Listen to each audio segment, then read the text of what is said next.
Now I'd like to discuss the game between Pillsbury, who played white, and Marco, who played black, played in Paris 1900.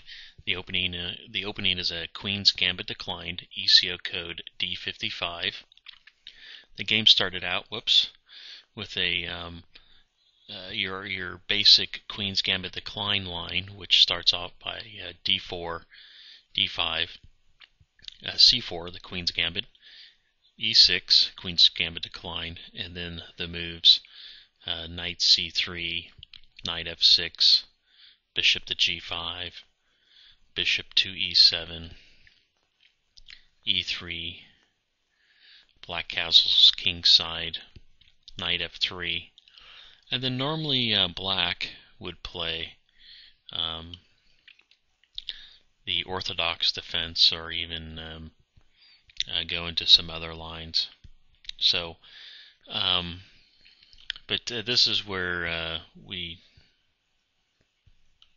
depart from the normal Queen's Gambit decline. And Black played B6. The idea is to put the bishop on B7 here, where it will look along the long diagonal this way, because white's probably going to castle kingside, and this way the bishop can attack.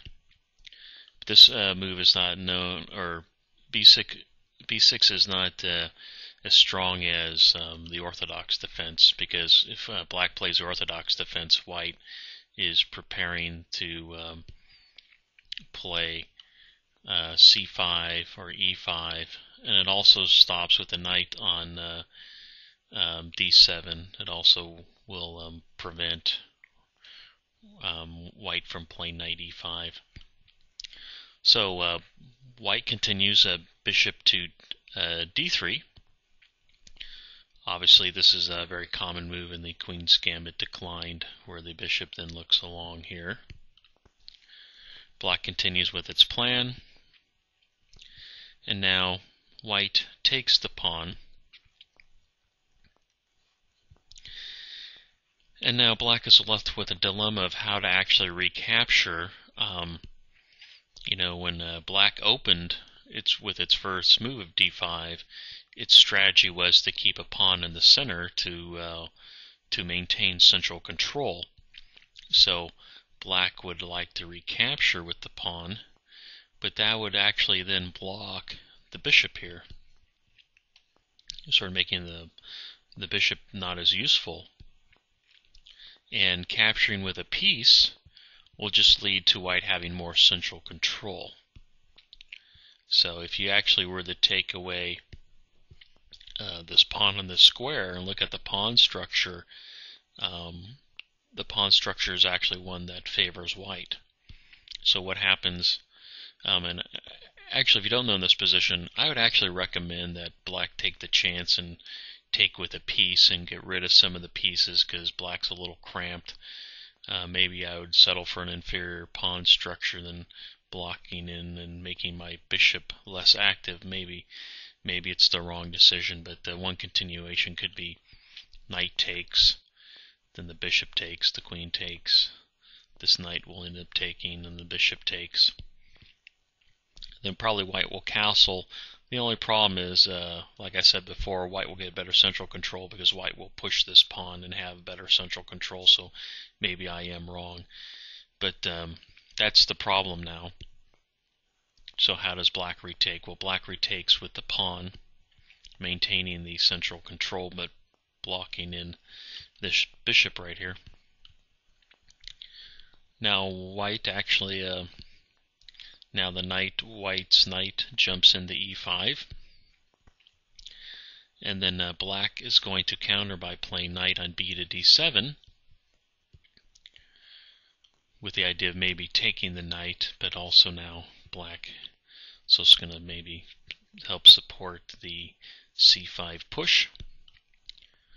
But now white plays an interesting move. I think this is actually called the Pillsbury attack. Maybe someone can make a comment if it is. I didn't look it up, but my suspicion is that this is the beginning of the Pillsbury attack right here.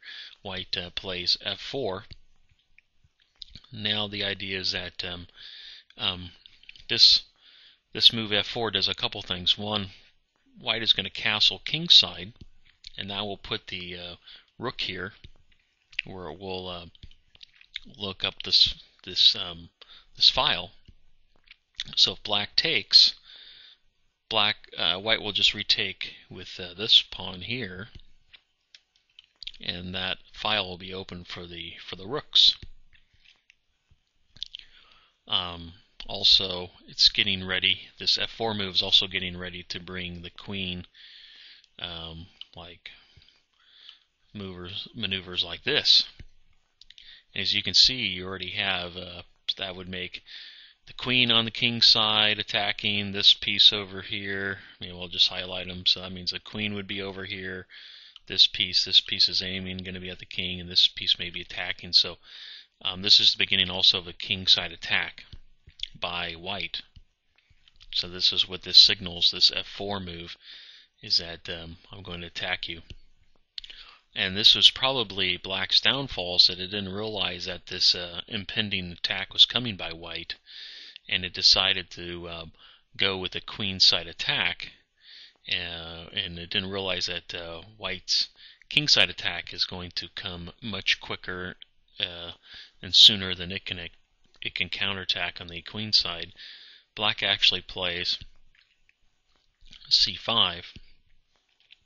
But maybe a better move by black would be to try to get rid of some of the attacking pieces, since it sees this attack coming now with f4. Maybe black should have played something like e4, and it would have forced off the exchange of the bishops. And then probably what's going to happen is that rather this knight or bishop is going to take this knight here and get rid of another piece, and that makes so the white's attack is now dissipating. But that isn't what happened. Black actually played c5.